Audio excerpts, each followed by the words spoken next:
আমি আহিছোঁ বৰবাৰীৰ পৰা আৰু খুবেই ভাল লাগিছে ইয়াতে গোটেই চবকে চাই পিনি আৰু সেয়াই নৱবৰ্ষৰ চবকে শুভেচ্ছাও থাকিল।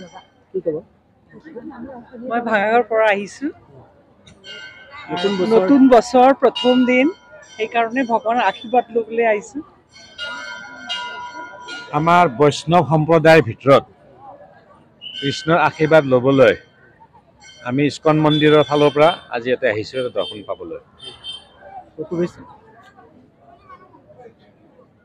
হয়, আজি ইংৰাজী নৱবৰ্ষৰ প্ৰথমটো দিন আৰু এই প্ৰথমটো দিনত আমি দৌলগোবিন্দ মন্দিৰ পৰিচালনা সমিতিৰ তৰফৰ পৰা সদৌতি ৰাইজলৈ আমি আন্তৰিক শুভকামনা জনাইছোঁ। আৰু আজি এই দৌলগোবিন্দ মন্দিৰ ঐতিহ্য মন্দিৰ দৌলগোবিন্দ মন্দিৰত পূৰ্বৰ দৰে আজি ৰাতিপুৱাৰে পৰা ভক্তৰ লালি নিচিগা ভিৰ দেখিবলৈ পোৱা গৈছে। আৰু দিনটোৰ ভিতৰত আমি আশা ৰাখিছোঁ আজি 25,000 পৰা 30,000 ভক্তৰ সমাগম ঘটিব ইয়াত।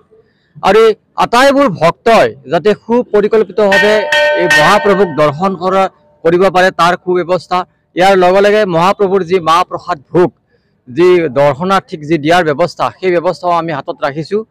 আৰু সকলো ভক্তই যাতে কোনো অসুবিধা নোপোৱাকৈ যাতে আজি মহাপ্ৰভুক দৰ্শন কৰিব পাৰে, সেইকাৰণে তাৰ যি ব্যৱস্থা সেই ব্যৱস্থা আমি হাতত ৰাখিছোঁ। আৰু এই সুযোগতে আমি সমূহ ৰাইজলে এই মন্দিৰ পৰিচালনা সমিতিৰ পৰা আহি থকা দিনবোৰ যাতে সুন্দৰ সুস্বাস্থ্যভাৱে সুস্বাস্থ্যৰে তেখেতে সুন্দৰভাৱে নিব পাৰে, তাৰ বাবে আমি মহাপ্ৰভুৰ শ্ৰীচৰণত প্ৰাৰ্থনা জনাইছোঁ। আজিৰ এই দিনটোত নতুন বছৰৰ পহিলা দিনটোত মই মহাপ্ৰভু শ্ৰী শ্ৰী দৌলগোবিন্দ মন্দিৰলৈ আহি তেখেতৰ ওচৰত আশীষ ল'লোঁ।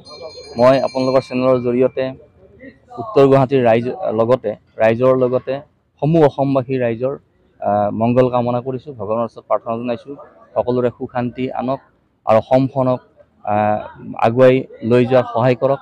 অসমৰ মাননীয় মুখ্যমন্ত্ৰী ডাঙৰীয়াই অসমখনক বহুত আগুৱাই লৈ গৈছে, তেখেতকো ভগৱানে সাহস দিয়ক, সহায় কৰক যে অসমখনক বহুত দূৰ আগুৱাই লৈ যাব পাৰে তেখেতে।